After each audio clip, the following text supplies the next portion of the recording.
కలుగునుగాక. అదే ప్రకారముగా మరి యొక్క మత ప్రచారమా కాదా అన్న వీడియోని బట్టి ఈరోజు మరి కొన్ని విషయాలు తెలియజేసుకున్నాము.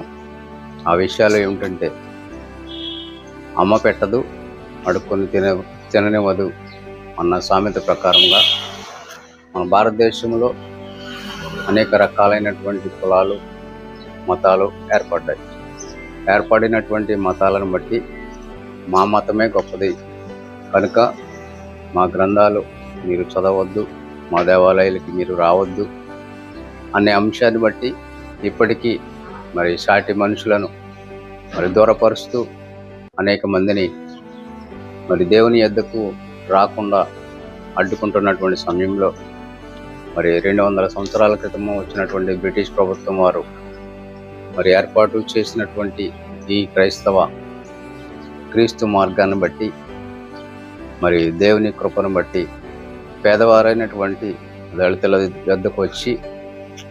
వారికి మరి అనేక రకాలైనటువంటి వాక్యాలను తెలియచేయడం ద్వారా, దేవుని వాక్యాన్ని అందించడం ద్వారా వారిని యేసుక్రీస్తు మార్గంలో నడిపించారు. ఆ నడిపించినటువంటి విధానాన్ని బట్టి మరి నిజమైనటువంటి దేవుణ్ణి తెలుసుకున్నటువంటి దళితులు మరి క్రీస్తును వెంబడిస్తూ క్రైస్తవులుగా మార్పు చెంది మరి లోక రక్షకుడైనటువంటి యేసుక్రీస్తు ప్రభు వారిని